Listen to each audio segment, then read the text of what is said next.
Why did no one tell me how big America actually is? The UK, you can literally get from one end to the other in about 6.5 hours. I've just found out, right? There's different time zones in America. If you want to go and see your mate, you got to get on a plane. Literally got to get on an aeroplane, right? To go and see somebody in the same country. What? Here, right, the UK, you can get on a train, right, get anywhere. Hogwarts Express, off you go. America, you need your passport to see your best friend. I mean, I knew it was big, but I didn't realise you needed...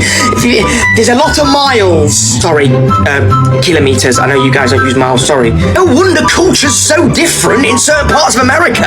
You basically live about 10,000 miles away from each other. Fair play. Don't know why you do it, personally. Don't know why you do it. Fair play. Fair play. That's it. Fair play. You know when we say like, oh, Americans, they don't travel that much and stuff, but like after living here, I understand why. You can drive for hours and still be in the same state. Like, look at this for a second. Texas alone is bigger than many people realize, and that is just one state. They have 50. America is just so much bigger than you actually think. Until you travel there, you just can't put it into perspective. Americans will be telling you that they're driving to a city that's nearby. In reality, it's like 6 hours away. To me, that's not nearby. That's like a whole different chapter of life. It genuinely is amazing, the scale of the place. It's just mind-blowing. The United States is literally its own continent. Because it's true, a lot of people don't realize how large the United States is. For example, this is the area of Europe, including the European side of Russia. And this is the area of the US. If we didn't include Russia in the measurements for Europe, then it would be way bigger than the entire continent. There are over 330 million people in this country, and each state almost operates as its own country in itself. And so it's very interesting when people ask, oh, do you do this in America? I can't speak for the entire country. I can only really speak for my own state, and not even all of it. And because of this size, there isn't just one United States. There's like 5 different ones based on the different regions that your state is in. And a lot of Americans might not travel or know too much about the world around them or leave the US because they don't really have to. It spans different time zones and climate zones as well. Basically, if you want the desert, you can have it. If you want swampy, humid weather, it's there. If you like canyons, it's there too. Tropical, snowy and cold, and plenty more. And we actually don't need a US passport to travel to all these places. You just need an ID, that's it. Hope that helped. America, I cannot get my head around how big this country is. My childhood friend, Dan, has moved to New York, Long Beach. We were chatting the other morning. I was like, it's 5 o'clock in the morning. He was like, no, it's not. It's 9 o'clock. I was like, what do you mean? He was like, there's a 3-hour time difference from San Diego to New York. How can a country, the same country, have time differences? It's that big. He was telling me that from San Diego to New York is a 7-hour flight.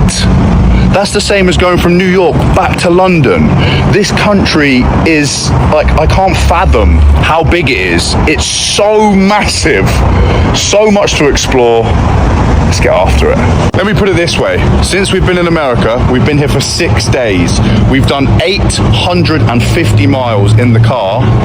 The length of the UK is only 362 miles. Just think about that.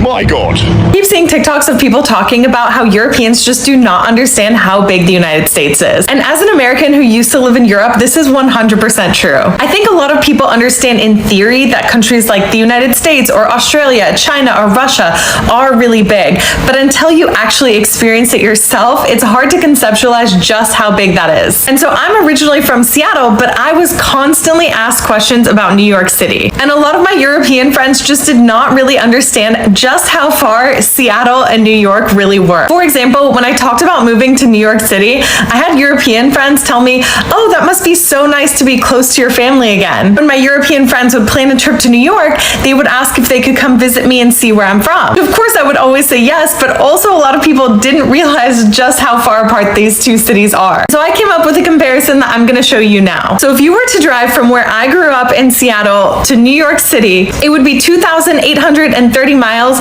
or over 4,500 kilometers. And since I lived for a time in France, I like to compare with the starting point in Paris. So a drive of this same distance could get you all the way from Paris to the Middle East, specifically northern Iraq. And I don't know about you, but for me, this comparison has always helped put that distance into perspective. Is, again, a drive just down the road for Americans. By the way, I used to commute about an hour and a half one way to get to work last year for most of the year. So it was a 3-hour round trip just to go to. Growing up in the United States, it was really interesting to go to Europe because we could get on a train and in a few hours go through multiple different countries.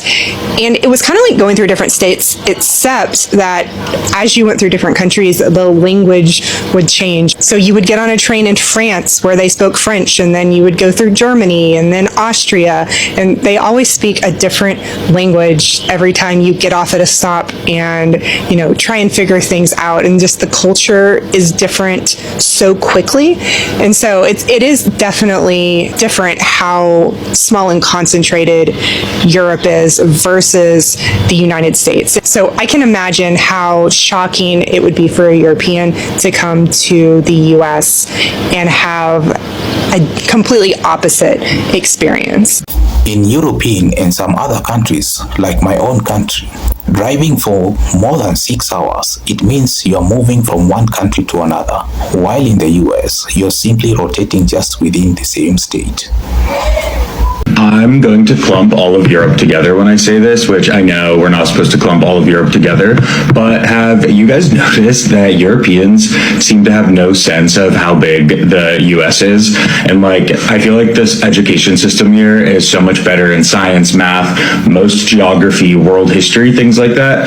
But the second we start talking about the distance between Disneyland and Disney World in New York, every European that I've spoken with who has never been to the US seems to think you can drive between the three within a few hours of each other, and are always so amazed when I talk about driving from San Diego to San Francisco and it taking maybe 10 hours or so, and people are like, wait, what? It takes 10 hours? How far is that? And seem to have zero clue how big the US actually is.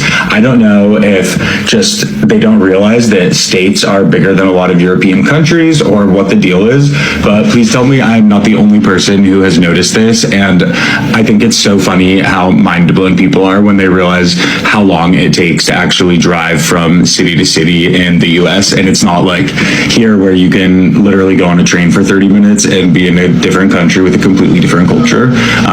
Yeah, please let me know if you guys have noticed that too, or if I'm just making things up. We really didn't think about the size of the land that comes with the houses over here. We came from a house that had artificial grass in the back garden, wasn't very big, our front garden was paved, and we now have to cut this absolute monstrosity of a garden.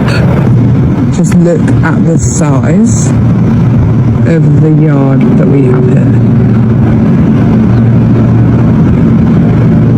This is a whole day job for us anyway when we're doing it with a self-propelled mower, and it is just insane. There's a fact that I use to verify the size of America to people who don't believe how big it actually is, who've never been there. And it's this fact right here. And it blows my mind, and I've been to America. If you now were to drive in Europe across France, Belgium, Netherlands, Germany, Luxembourg, Austria, and Switzerland, so 7 different European countries, and you took the amount of time you drove across them countries in Europe, you still wouldn't make it across Texas. You still wouldn't. How insane is that? And that's just one state. I use that fact all the time when I try and tell people how big America actually is. You can drive across seven European countries, and at the same time, if you did that across Texas, you still wouldn't make it across Texas. What? Texas alone is bigger than Burundi, a country in East Africa. Texas alone is bigger than some few small countries in Europe. Yes, the economy of Texas is bigger than some countries in Europe. The economy of Texas is 2 times or 3 times bigger than the economy in Burundi. Yes, that's what you're dealing with. USA is large. You understand that? USA is large. And one state, one single state, can fund a whole national government in some other countries in Europe. In case you didn't know, one single state like that. So in this video, I'm going to show the people things that you'll find in a US supermarket that you won't find in a UK supermarket. Now, similar to England, you've got your boxes of cereal, right? Standard stuff. But in America, look at the size of these. Now, bro, look at this bag of Crave. It's the size of my head, bro. Who needs that much cereal? Now the next thing, and this is something that America does so much better than the UK, and that's the fruit and vegetables. Look at this section. Look at that. The UK ain't doing that, man. Oh, here's another thing you won't see in the UK. White eggs. I've made a video on that before. Why are the shells white? I don't get it. For my English people on here, you know how we have 4-pint milk, 6-pint milk, and a 6-pint is the biggest thing we can get. Look at the size of this milk. I don't know how many pints this is, but that is a whole gallon. Why is it so big? There's no fucking way. This ain't new. I mean, this is new to the US, but that, oh,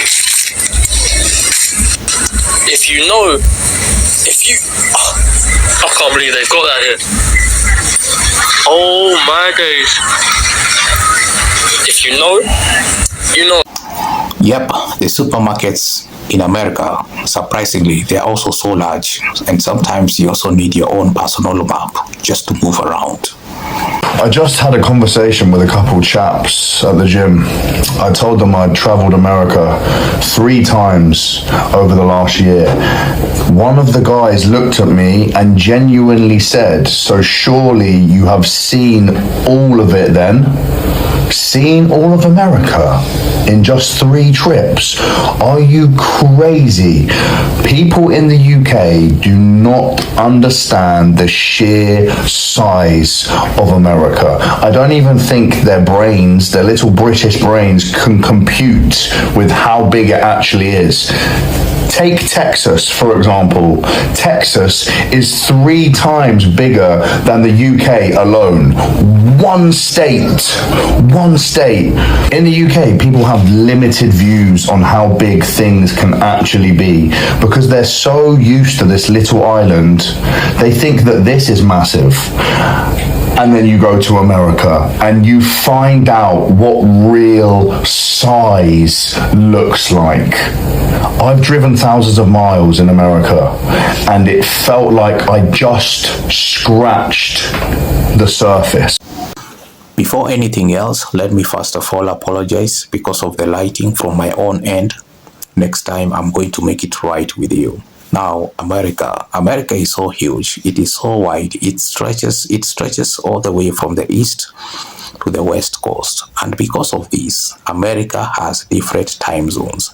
That means people from the east coast receives light faster than people from the west coast. You see, the earth rotates from west to east. That means the east receives lighter faster than the places in the west. That also means someone in New York, when someone in New York is enjoying his afternoon meal, someone else in Los Angeles is enjoying their own breakfast. Ladies and gentlemen, interesting times indeed. Now look at Texas alone. Texas alone is 7,700 kilometers per square meters. Yeah, so large. That is why Americans love road trips. Texas is larger than Burundi. Burundi is a country in the East Africa, and Burundi is 28,000 per square meters. Texas is 7,700 square meters. The national budget of Texas is beyond Burundi, ladies and gentlemen, and that is just one state alone. Okay, America has 52 states. Yes, America has 52 states, and sometimes traveling from one state to another, you will need to board a plane. Yes, there are places that are 4,500 apart from each other. Now, in Europe are countries. Sometimes Europe are very close to each other. In Europe, for instance, driving for 6 hours, 7 hours, it means you'll be moving from one country to another. But for Americans, driving for 6 hours, 7 hours, most times is a normal thing. And you'll just be moving within the same state. Ladies and gentlemen, yeah. Another thing is America's size doesn't change the scenery. The same America, it has tropical forest, it has mountains, it has beaches, it has deserts. Of course, depending with where you want to go. When you go to Alaska, there is ice-covered mountains, ice all over, there is snow. When you go to Arizona, there is desert. I'm telling you. When you go to some places in Texas, you'll find farmlands. Ladies and gentlemen, there is city. Go to New York, you'll find city there. There is fast life, there is technology. It just depends with what you're looking for. In the same country, America, there is also the country life. Ladies and gentlemen, I mean, America has everything for everyone. If you're classic, you are an oldie, you're classic, you don't like technologies, there's a place for you. If you're someone who loves technologies, there's a place for you. Full agreement. USA is large. Thank you so much for watching my videos up to this point. Subscribe to my channel. Share my videos far and wide. And I'm very sorry because of the lighting. I have a big problem with my lighting. But next time, things are going to be fine. See you again in my next video.